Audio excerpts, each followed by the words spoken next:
आइए दोस्तों, आज हम ब्रह्मांड के बारे में ज्ञान प्राप्त करेंगे। इंसान इस धरती पर जब से आया है, जब से उसने अपने चारों ओर देखना शुरू किया और अपने आसपास का ज्ञान प्राप्त किया, उसने चांद तारों के बारे में बहुत सी कहानियाँ कहीं और बहुत सी बातें अपने मन से काल्पनिक तौर से कहीं। उन्हीं में जब सभी तारों, चांद, सूरज और इन सभी का चित्र मनुष्य के मस्तिष्क में उभरा तो उसने उसे नाम दिया ब्रह्मांड। ब्रह्मांड, कॉस्मॉस, द यूनिवर्स। तो दोस्तों, सबसे पहले जब ये नियमित विचारों का सिलसिला शुरू हुआ तो ब्रह्मांड के बारे में एक तरीके के नियमित विचार आए जिन्हें भू केंद्रित अवधारणा कहा। पहले हम लोग यानी इंसान ये समझता था कि इस धरती पर हम रहते हैं, ये धरती ही ब्रह्मांड का केंद्र है, बाकी सभी ग्रह, चांद, सूरज, तारे इस धरती का ही चक्कर लगाते हैं। तो वो भू केंद्रित अवधारणा आई। ये 140 ईस्वी में टालवी मिस्र व यूनानी परंपरा के फिलोसोफर और खगोल शास्त्री ने दी है। इन्होंने कहा है कि ब्रह्मांड का केंद्र पृथ्वी है। उसके बाद में जैसे जैसे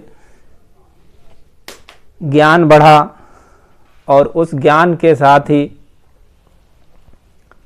हमारे वैज्ञानिकों का दिमाग चला और उन्होंने खोजा कि पृथ्वी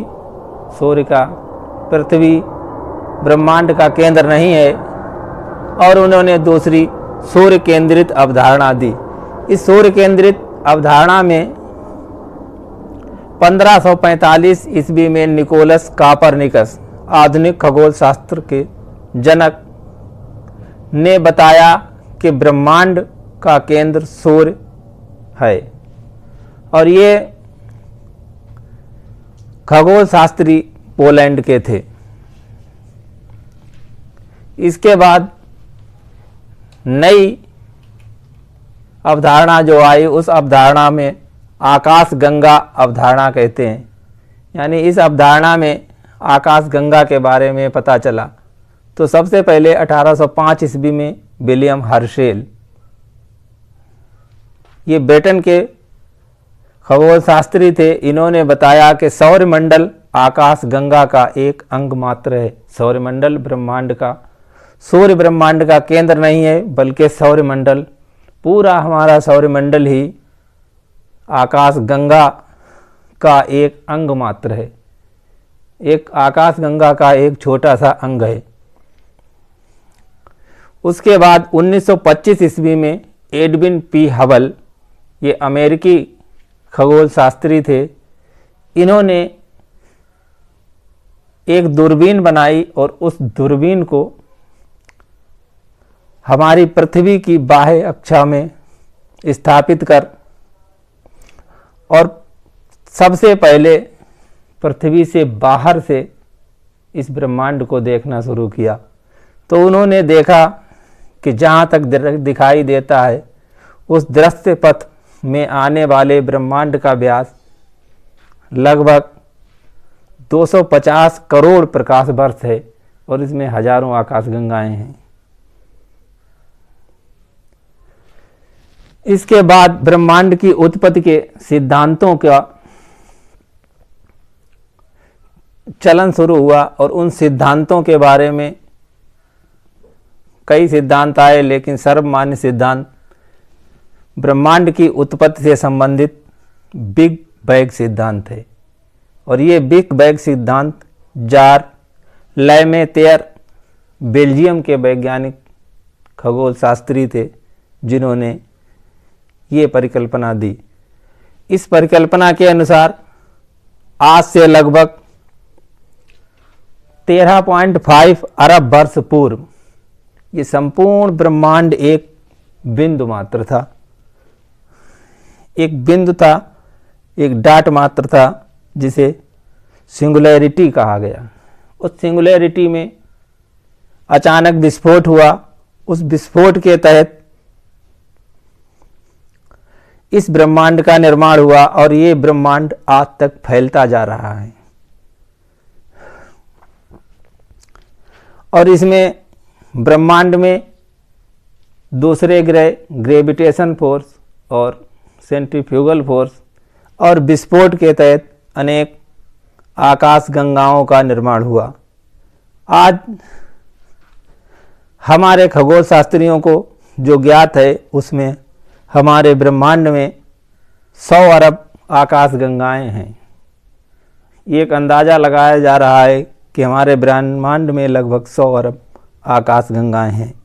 इसमें दो तरीके की आकाश गंगाएं हैं, एक तो रेगुलर आकाश गंगाएं और दूसरी इर्रेगुलर, यानी एक व्यवस्थित और दूसरी अव्यवस्थित आकाश गंगाएं हैं। व्यवस्थित आकाश गंगाओं में स्पाइरल और एलिप्टिकल आकाश गंगाएं हैं।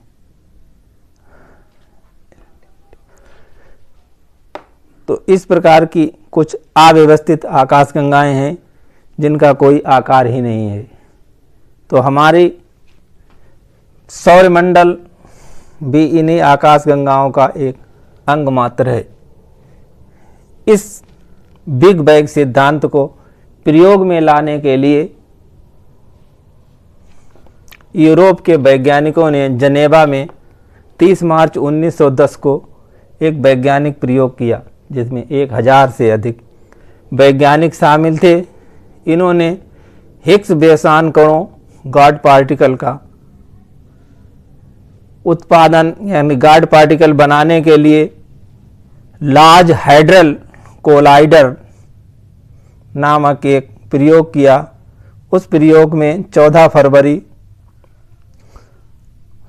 उस प्रयोग में सब एटॉमिक पार्टिकल 4 जुलाई 2012 को प्राप्त हुए। ये प्रयोग 30 मार्च 2010 को किया गया और फिर 14 फरवरी 2013 को इसे बंद कर दिया गया।